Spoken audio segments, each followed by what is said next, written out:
Macmillan Audio presents The Leftovers by Tom Perrotta.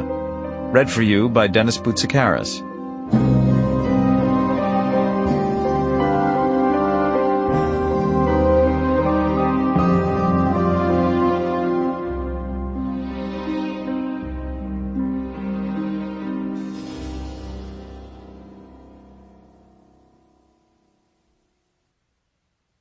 Prologue.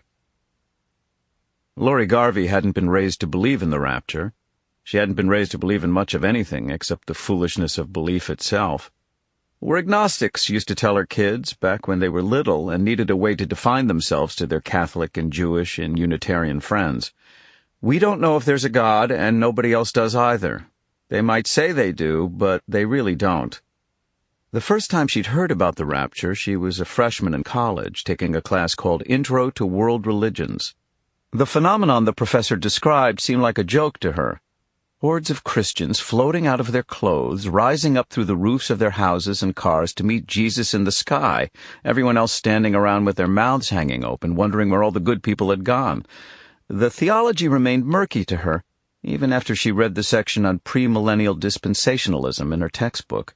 All that mumbo-jumbo about Armageddon and the Antichrist and the 4 horsemen of the apocalypse. It felt like religious kitsch, as tacky as a black velvet painting, the kind of fantasy that appealed to people who ate too much fried food, spanked their kids, and had no problem with the theory that their loving God invented AIDS to punish the gays.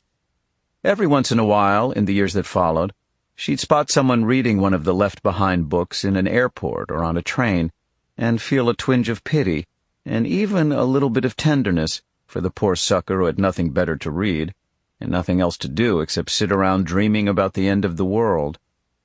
And then it happened. The biblical prophecy came true, or at least partly true. People disappeared, millions of them at the same time, all over the world. This wasn't some ancient rumor, a dead man coming back to life during the Roman Empire, or a dusty homegrown legend, Joseph Smith unearthing golden tablets in upstate New York, conversing with an angel. This was real. The rapture happened in her own hometown, to her best friend's daughter, among others, while Laurie herself was in the house. God's intrusion into her life couldn't have been any clearer if he'd addressed her from a burning azalea. At least you would have thought so, and yet she managed to deny the obvious for weeks and months afterward, clinging to her doubts like a life preserver, desperately echoing the scientists and pundits and politicians who insisted that the cause of what they called the sudden departure remained unknown, and cautioned the public to avoid jumping to conclusions until the release of the official report by the nonpartisan government panel that was investigating the matter. Something tragic occurred, the experts repeated over and over. It was a rapture-like phenomenon, but it doesn't appear to have been the rapture.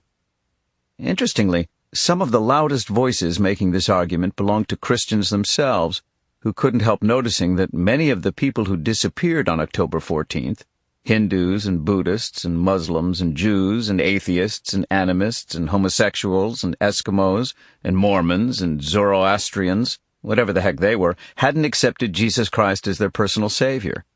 As far as anyone could tell, it was a random harvest, and the one thing the rapture couldn't be was random. The whole point was to separate the wheat from the chaff, to reward the true believers and put the rest of the world on notice. An indiscriminate rapture was no rapture at all. So it was easy enough to be confused, to throw up your hands and claim that you just didn't know what was going on. But Laurie knew. Deep in her heart, as soon as it happened, she knew. She'd been left behind. They all had. It didn't matter that God hadn't factored religion into his decision-making. If anything, that just made it worse, more of a personal rejection. And yet she chose to ignore this knowledge, to banish it to some murky recess of her mind, the basement storage area for things you couldn't bear to think about, the same place you hid the knowledge that you were going to die, so you could live your life without being depressed every minute of every day. Besides, it was a busy time, those first few months after the rapture, with school canceled in Mapleton, her daughter home all day and her son back from college. There was shopping and laundry to do, just like before, meals to cook and dishes to wash. There were Sample complete. Ready to continue?